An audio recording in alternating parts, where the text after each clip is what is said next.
नमस्कार दोस्तों, स्वागत है आपका फिर से मेरे यूट्यूब चैनल पे। आशा करती हूँ आप लोग सब स्वस्थ होंगे, मस्त होंगे। तो दोस्तों आप देख सकते हो, सॉरी डिले हो गया पार्ट 3 आने में। तो ये लौटते हुए ये जो टनल है फिर से हमें मिली और ये हमें जाते हुए भी मिली थी।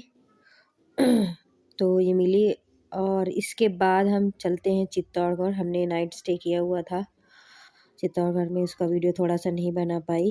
बट फिर उसके बाद हम चले चित्तौड़गढ़ फोर्ट की तरफ। आप देख सकते हो ये हम घुस चुके हैं चित्तौड़गढ़ के किले की तरफ। आप देख सकते हो कि यहाँ पे ये दीवारें हैं जो कि बहुत ऊंची दीवारें हैं, जहाँ पे सैनिक खड़े होते थे। ये वहाँ की दीवारें हैं और यहाँ पे छोटा सा हमने वीडियो बनाया।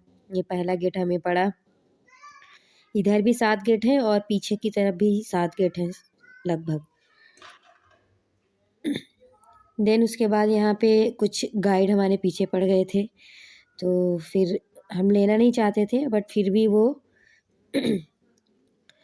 एटलीस्ट हमें वो उन्होंने पकड़ लिया, बोला कि ठीक है, आप जो आपकी मर्जी हो आप उतना दे दीजिएगा।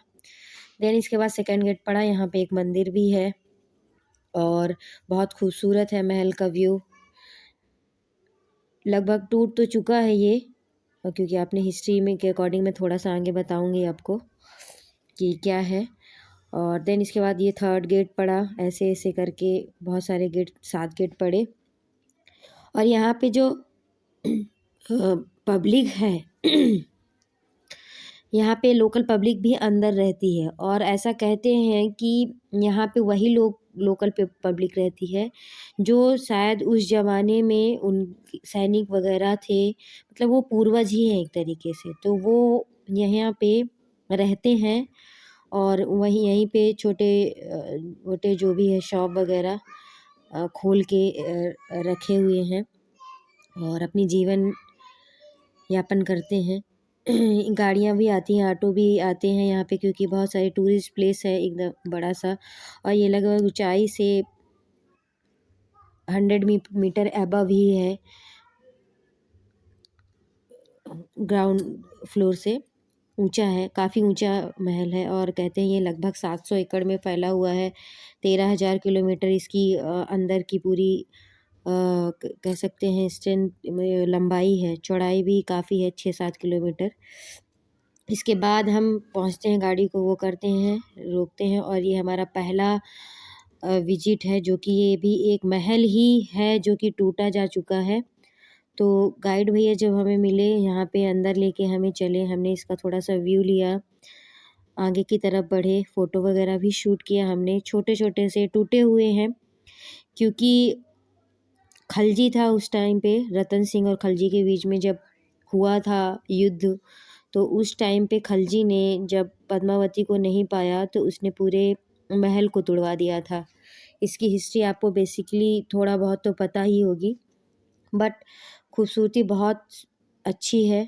और इसके बाद हम चलते हैं आगे और हम पहुंचते हैं, ये विजय स्तंभ है, देख सकते हैं।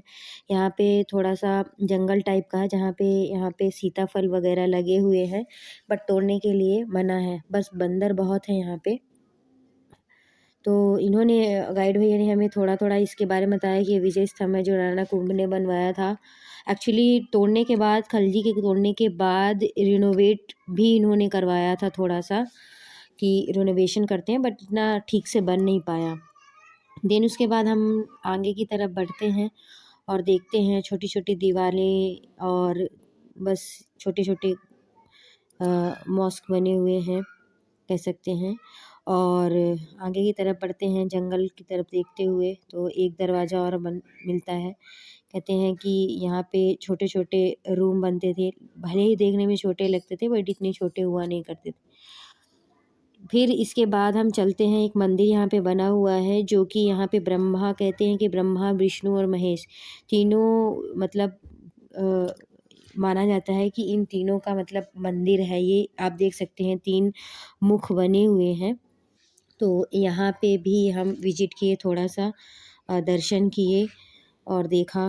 फिर उसके बाद बढ़ते हैं, ये है गौमुख है, ये एक्चुअली रिवर का ही हिस्सा है, जो कि अगर हम गूगल करते हैं तो ये हिस्सा हमें सबसे पहले दिखाता है। बहुत खूबसूरती है, ग्रीनरी बहुत अच्छी है। तो ये हमने देखा, थोड़ा-सा वीडियो शूट किया कि इसके बारे में भी हम बताएँ अपने दर्शकों को। देन उसके बाद हम मंदिर में फ़ोटोशूट कराते हैं और ये देख इसकी खूबसूरती देखिए, आप देख सकते हैं। बहुत ही सुंदर मंदिर बना हुआ है। छोटी-छोटी इसमें मूर्तियाँ लगी हुई हैं। बारीकी देखी जाए तो कोई बारीक इंसान ही इसको समझ सकता है, जो समझ रखता है इसकी। आप ये देख रहे हैं, ये गार्डन नहीं, एक्चुअली यही है वो प्लेस जहाँ पे जौहर हुआ था। क्योंकि यहाँ पे लोग गंदगी करते थे तो इसीलिए यहाँ पे गार्डन बना दिया गया। तो गार्डन की सिंचाई करते हुए यहाँ के लोग देखा हमने, यहाँ पे लिखा भी हुआ है। और उसके बाद ये लोग चना खिला रहे हैं बंदर को, नहीं तो वो फिर झपट के खा लेते हैं। तो इसीलिए इनको पहले ही खिला दिया जाए तो अच्छा है। देन उसके बाद इनको चना खिला के हम आगे की तरफ बढ़ते हैं। फिर हम आगे की तरफ बढ़े और यहाँ पे शॉप वगैरह लगी है, यहाँ पे एक आध मंदिर और भी बने हुए हैं।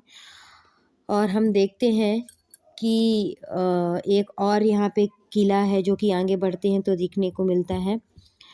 तो इस किले में भी अंदर हम विज़िट करते हैं और उसके बाद जो है यहाँ पे भी देखा हमने, ये पद्मावती का एक्चुअली कह रहे थे कि ये भैया ने बताया कि ये पद्मावती का किला था।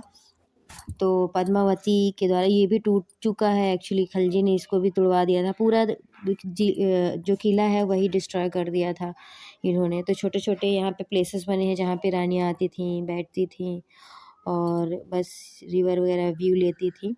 और यहाँ पे आपको हम दिखाएँगे आगे चल के, यहाँ पद्मावती का एक सेपरेट ये महल है, जो कि यहीं से प्रतिबिंब दिखाया गया था खलजी को। रिफ्लेक्शन करके आगे भी एक प्लेस है, तो वहाँ से रिफ्लेक्शन करके बनाया गया। तो ये बीच में, रिवर के बीच में बना हुआ है। देन उसके बाद हम और कैप्चर करते हैं पीछे की पहाड़ियों की तरफ। और पीछे की पहाड़ियों की तरफ जब चलते हैं तो यहाँ का व्यू, जो कि खलजी ने यहाँ पीछे ही 2-3 किलोमीटर पीछे अपना तंबू लगा के 6 महीने तक यहाँ पे रहा था। और क्योंकि अनाज वगैरह का यहीं इम्पोर्ट एक्सपोर्ट था, बस एक यही वीकनेस थी यहाँ के राजाओं की।